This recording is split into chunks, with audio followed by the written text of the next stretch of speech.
Hey, good morning, everybody. This is Kyle. This is my brief or my discussion board two on scenario number one.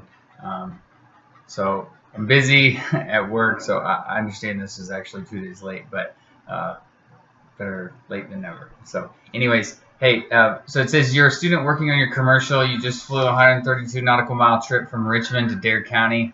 Um, but we're not to land due to deer on the runway. What do you do? Do you fly directly to Richmond? Can you log cross-country flight time? And what are all the considerations in your decision-making process? All right, so the big thing here, kind of the initial idea is that it's with a DPE, so it's your examiner. The complicated thing is that the DPE is also giving you another scenario, so it's like a scenario within a scenario.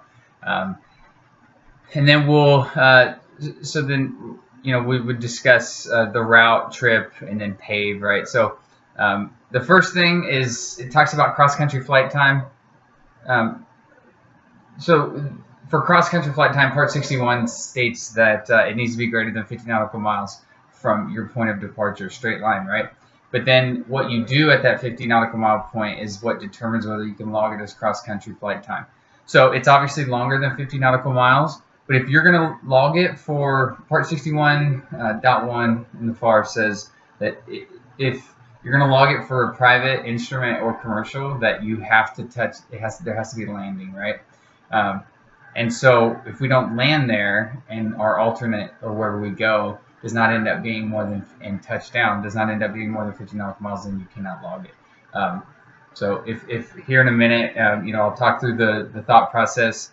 But if you do go all the way back without touching down, then unless you fit one of these other exemptions, you can't log it as cross country. So, but for so for instance, like for ATP, you don't have to touch down. You can just fly over that, and then it's more than 50 nautical miles, so you can log it as cross country for the 200 nautical miles that you need for your ATP. And then kind of the final thing. So for me, because I'm military, it states that military can log it as well. They can log their commercial and instrument, their certificates.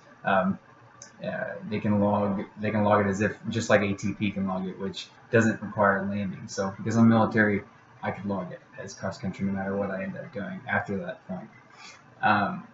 So that's kind of an interesting take on it. So going through the route, so considerations that I would talk to the DPE about, I would, it would be, hey, what was the weather like on the way here? Were there viable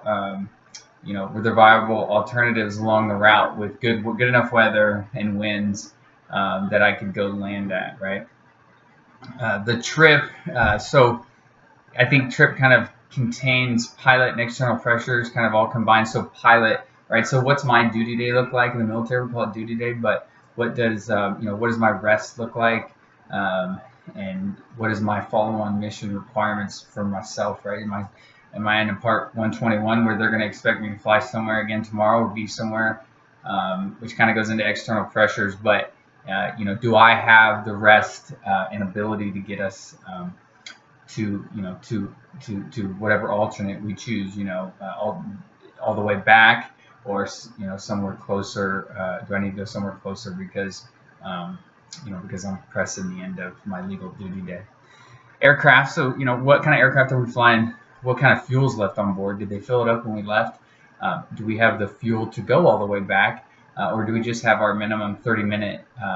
Is it daytime, and we only have 30-minute VFR reserve, or is it is it gonna get nighttime, or we have where we would have to have a 45-minute reserved? But if we're going 130 nautical miles back, what kind of aircraft is it? Is my aircraft that I'm in, because it doesn't say, is my aircraft, does it go, can it go a little faster? Can it go 200 knots? Can I get, where can I go in the aircraft that I have as far as fuel and capability? And then additionally, that kind of goes into the airport that I choose. Can it support that aircraft, right? So I need to do a quick analysis if I should already have an alternate in mind, but a quick analysis of runway length for landing, for also takeoff, also weather at the location for maybe can it support parking my aircraft if it needs to stay overnight, tie downs and things, which I guess big aircraft don't really have tie downs per se.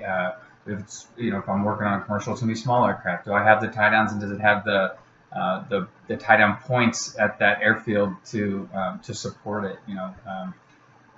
Uh, yeah, and then fuel, right? So wherever I decide to go, I got to make sure that they have fuel to refuel me so I can get out of there and get where I need to go. External pressures, probably, so this is where it's like the DPE is going to say, hey, you might be on a part 121 or 135 or whatever, where, in reality with the DPE, there's really not going to be that much external pressures, right? But he or she's giving you a scenario that you might have a lot of external pressures in the commercial world. So, like,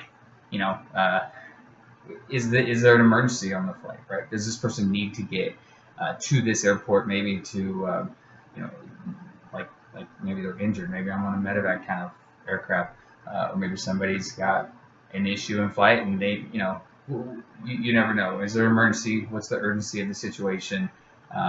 So does it require me to get on the ground quicker than going all the way back? And then external pressures as well would be like 121 and 135. Hey, where's my company going to want this aircraft tomorrow to continue to follow on missions or their flights, because money's the big thing in commercial flight, right? So if I fly it all the way back somewhere and then they need that aircraft for another flight the next day and it needs to get moved the next morning, that costs money and it costs time and it might cancel flights.